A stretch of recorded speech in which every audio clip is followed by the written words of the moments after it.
So no matter what kind of ab exercise you're doing, there's a few things you have to make sure that you're doing. And the first one is that you're working your abs, pulling them in, and not your back.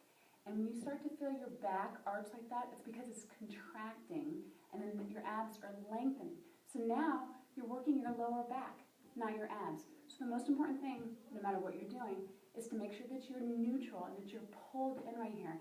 And I want you to look like this, but I definitely don't want you to look like that, where there's a big arch. So you start by finding a neutral position where your spine is tall, and then just tilt your hips under just a little bit. So the first move is an ab roll down, and this is for the center of your abs. Right here, I can already feel them contracting. If at any point you start to feel that arch, then you stop and you don't go that far down. So it looks like this. It's called a slow roll down. Let me scooch up a little. Looks like this. So I'm coming down one vertebrae at a time, and you get to a point where you can start to feel it. You might want to pooch, don't pooch. If you start to pooch, then you come back up and you don't tap the ground completely.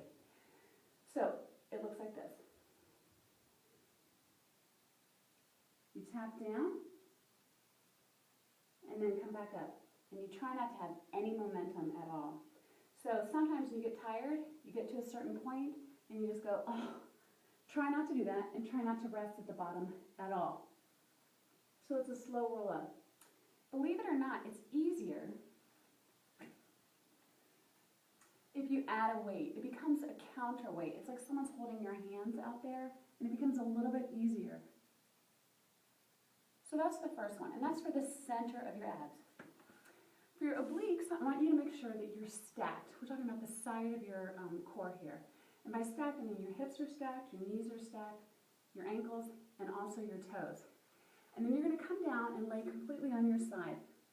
The caution here is your shoulder. You don't want it tucked under like that. We're going to put a lot of pressure on it. I want you to make sure that it's aligned at 90 degrees to start, and then 45 degrees, and then you bring your hands straight up. Then bring that elbow in just a little bit so it can help you. Your belly button's pulled in, and you're just going to come up. And when you do that, you can feel it really tight right here. You're going to try not to move your legs, and try when you return not to fall. So you're going to come down and slowly contract, contract, contract. I can really feel that in my abs. If that's too hard, you can use a little momentum with your hands and movement with your knees, if you want to do that. If you're ready, you put your hand behind your head and then lift up slowly. Try not to crash land. Like that.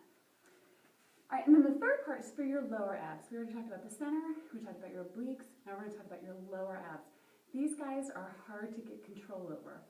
And what I want you to do is lay flat on the floor, press your belly button towards the floor. You're going to press it in like you're trying to smash a pin underneath there. So that's where you start from, and make sure that you continue to contract downward. And then I want you to lift your feet up into the air. That right there might be enough, because you want to arch your back, or you might want to arch your back if your abs are weak. So you got to press your lower back into the floor and press down. It makes it easier if you put your chin up towards your chest, and the exercise itself is just pressing down and then releasing. It looks like this.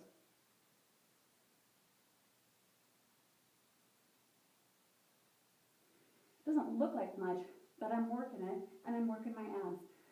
You see a lot of people in the gym go like this. It's a great workout for momentum, a little bit of gravity there, but what I want you to do is to press down. You press down and then release. When you press down, make sure that your abs don't mountaintop. You press down and then release. So those are the three main sections for your abs that are the foundation for making sure that you're not just working your abs, but you're also controlling your core.